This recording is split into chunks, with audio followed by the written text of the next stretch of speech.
fall the light and create darkness. I make peace and create evil. I, the Lord, do all these things.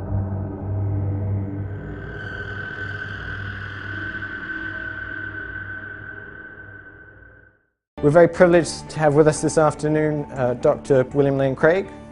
He did his PhD in philosophy in England, and then he completed a doctorate in theology in Germany. This double doctorate has equipped him to become one of the world's leading defenders of historic Christianity. So I can assume that his arguments are actually going to be good then. Great. As a springboard for our discussion today, I'd like you to ask yourselves the question, is the material world all there is? That's not a question anyone can answer. And today I want to sketch briefly 7 aspects of the world which I think suggest that there are indeed more things in heaven and on earth than are dreamt of in naturalistic philosophy. Number 1 then, why anything at all exists. Okay, from a philosophical standpoint, no, there is no answer to that. From a scientific standpoint, yes, we do have an answer to that. It's the Big Bang. This is the deepest question of philosophy. Why is there something rather than nothing? This mystery, which according to Aristotle lay at the very root of philosophy, is one which even thoughtful naturalists cannot avoid. Derek Parfit, for example, agrees, and I quote, "No question is more sublime than why there is a universe, why there is anything rather than nothing." Now, experience teaches that everything that exists has an explanation of its existence, either in the necessity of its own nature or in an external cause. First of all, the law of causality, as you're putting it, might not apply to nothing. Second, you are assuming that the beginning of the universe didn't have a cause that was independent of your God. It is entirely possible for quantum fields to act upon their own accord and create stuff. We actually have proof of that happening. That doesn't have a cause, technically speaking. There's no external force acting on it, nor is it necessary by the laws of reality, but it's there. This principle seems quite plausible, at least more so than it's contradictory. Now, it's obvious that the universe exists. It therefore follows logically that the universe has an explanation of its existence.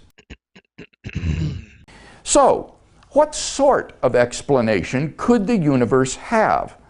Well, it seems plausible that 3, if the universe has an explanation of its existence, that explanation is an external, transcendent, personal cause. Only one of those adjectives is actually necessary, assuming everything you're doing is correct, which it's not, and that's external. Transcendent is irrelevant, and personal is literally just your bias acting on it. Why? Because the cause of the universe must be greater than the universe. Excuse you? I'm going to link to a Darkmatter 2525 video because I don't have time to explain this without boring all of you to death. But no. Think of the universe, all of space and time. So the cause of the universe must be beyond space and time. Therefore, it cannot be physical or material. Except by that logic, we'd have an infinite regress, because the thing that created the thing beyond space and beyond time must be beyond whatever it is, and then beyond and beyond and beyond, because everything would have to have a creator. And if you have an eternal being, what created eternity? Where did it come from? We don't have those problems. We can't have an infinite regress, because that's not how science works. An infinite regress doesn't exist in nature, so we don't have it. Now, there are only 2 kinds of things that could possibly fit that description. Either an abstract object, like a number, or else an intelligent mind. So you found that an intelligent mind that doesn't exist with a body? Please explain to me the technical process where its mind exists. That is to say, an unembodied consciousness. But abstract objects can't cause anything. The number 7, for example, has no effect upon anything. And therefore it follows that 4, the explanation of the universe, is an external, transcendent, personal cause. That is to say, there exists an unembodied mind which created the universe, which is what most people have traditionally meant by the word God. Have you ever asked yourself where the universe came from? Was there a beginning to the universe? Or does it just go back and back forever? Typically, naturalists have said that the universe is just eternal and uncaused, and that's all. And they were wrong, because they made a baseless assertion without evidence, just as you're doing right now. But there are good reasons, both philosophical and scientific, to doubt that this is the case. As the physicist P.C.W. Davies says, the coming into being of the universe, as discussed in modern science, is not just a matter of imposing some sort of organization upon a previous incoherent state, but literally the coming into being of all physical things from nothing. In fact, in the year 2003, 3 cosmologists, Arvin Bord, Alan Guth, and Alexander Vilenkin, were able to prove that any universe, which is on average in a state of cosmic expansion throughout its history, cannot be eternal in the past, but must have a past space-time boundary.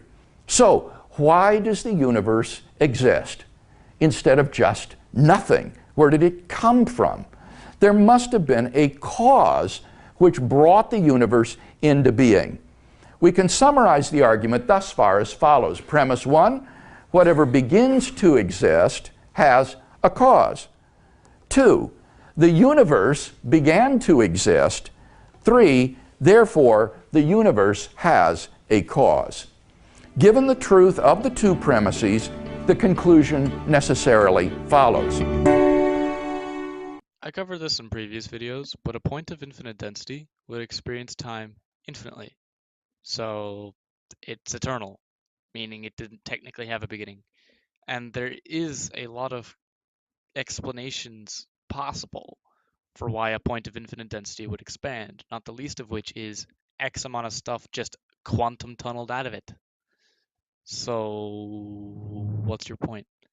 Unfortunately, this is the end of the video, and I think he actually left some loose threads, but I'm not going to bother going back. You can just watch my videos.